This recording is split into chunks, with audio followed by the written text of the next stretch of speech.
Hello. Hello. Oh, hello. This nice teacher lady is going to read a story called Eeyore's Happy Tale. Eeyore. You called? You're in this book. Oh, really?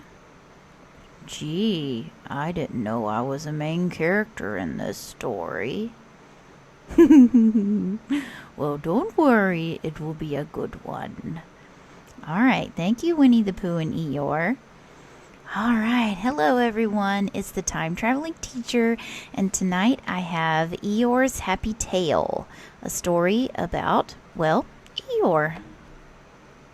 So if Eeyore is one of your favorite characters, drop a like, because I know he's one of mine.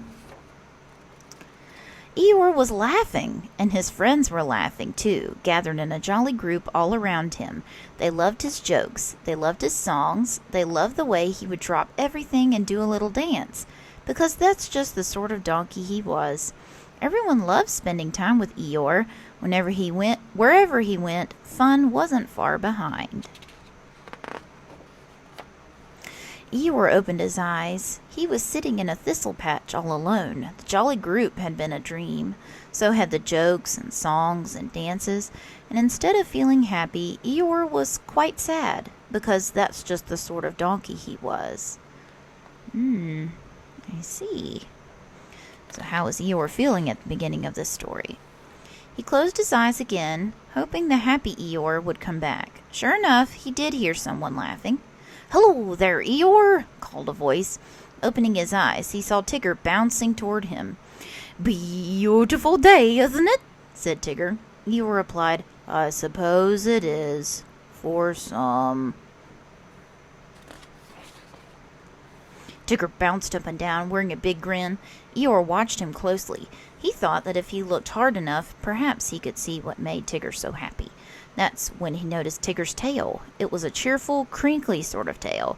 When Tigger bounced, it folded up like an accordion and sent him flying toward the sky. Eeyore looked back at his own tail. It didn't fold up. It didn't crinkle. It just hung there. "Well, there you have it," he said. "There you have what?" asked Tigger. "A tail," Eeyore replied. "A very sad tale." Tigger went around to the other end of Eeyore and looked at his tail. "I think I see the problem," he reported back. "We'll have you fixed up in no time." He gave Eeyore's tail a good crinkling. Then he folded it up and called out to Eeyore, "Okay, you're all set. Now, lean back, and before you know it, you'll be bouncing just like me." What do you think? Is this gonna happen the way Tigger thinks it is? Eeyore leaned back. "Am I bouncing yet?" he asked, trying to contain his excitement. "Almost," said Tigger. Eeyore leaned farther and farther back. For a moment he thought he felt a bounce coming on. Then, all at once, he really did feel something. It was the ground. He had fallen over. Eeyore looked up at his friend. "Thank you for your help, Tigger," he said, "but I don't think my tail was meant for bouncing." "Then what was it meant for?" asked Tigger. It was a question Eeyore couldn't answer, but he thought he knew someone who could. Who do you think that someone is? In another part of the forest, Owl was talking about his favorite subject, great owls in history. Pooh sat nearby, trying to listen, but it reminded him of his favorite subject, great honeypots in history. He was about to go looking for one when Eeyore came plodding down the path. "Owl," said Eeyore, "I have an important question. It has to do with tails." "Tails?" said Owl. "I've got just the thing." He didn't even let Eeyore ask his question. "Oh, the book says Tales Around the World." Owl went into his house and came out holding a big book. It was called Tales Around the World.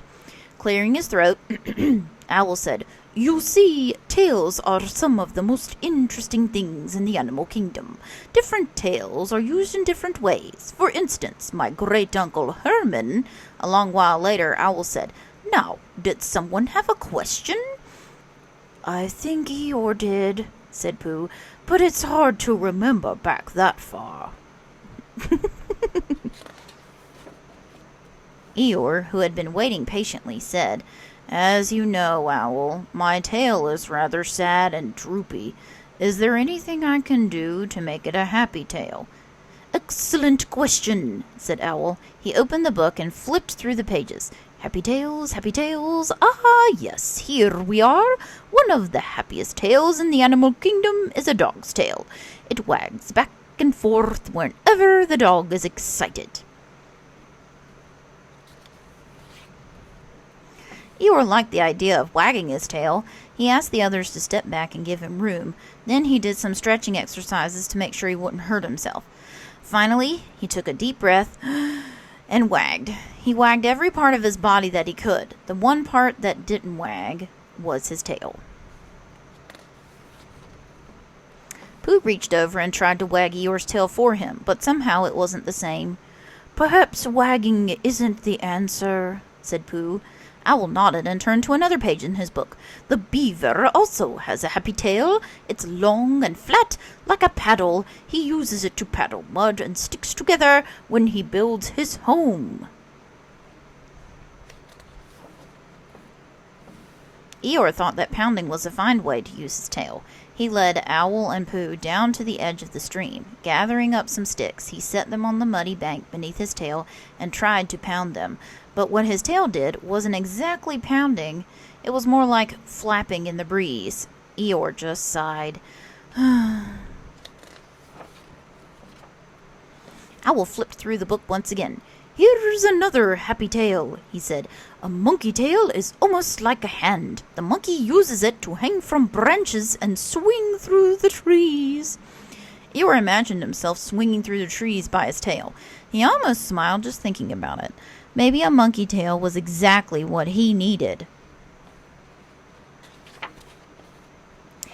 Eeyore wrapped his tail around a tree branch. Then he closed his eyes and concentrated on swinging through the trees like a monkey. After a while, Eeyore opened his eyes. "Well, I'll be," he said, looking down. "Owl and Pooh look just like ants." But what Eeyore was seeing were ants, because he had never left the ground.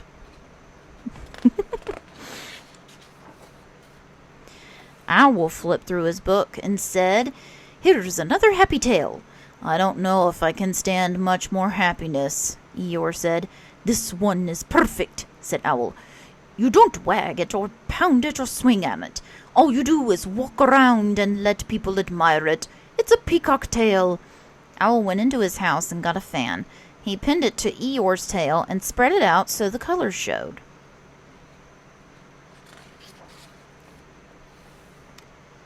"There you have it," said Owl proudly. "Now you have a happy tail."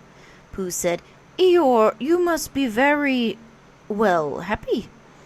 "You know," Eeyore said, glancing back at his new tail, "I think maybe I am."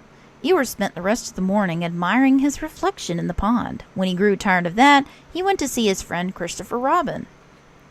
Maybe Christopher Robin will have some wise words.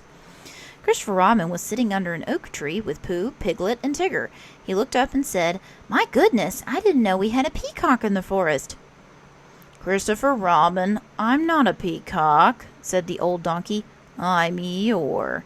Christopher Robin said, "I'm sorry, but you can't be Eeyore. Eeyore's tail is sad and droopy. That's one of the things I love about him." "It is?" said Eeyore. Because remember, we're living in Christopher Robin's fantasy world. Eeyore looked at Christopher Robin, then at his new tail. Slowly he reached around and took off the fan. "Eeyore, it really is you," said Christopher Robin, giving him a big hug.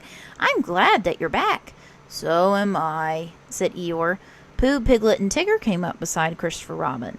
Smiling and laughing, they formed a jolly group, almost like the one in Eeyore's dream. And even though he didn't joke or sing or do a little dance, Eeyore felt happy because he had friends who loved him just the way he was. And that's the end. What lesson can we learn from this story? And what maybe you could also think about, what lesson did Eeyore learn from this story? Well, this is the Time Traveling Teacher, and I will see you next time. Bye.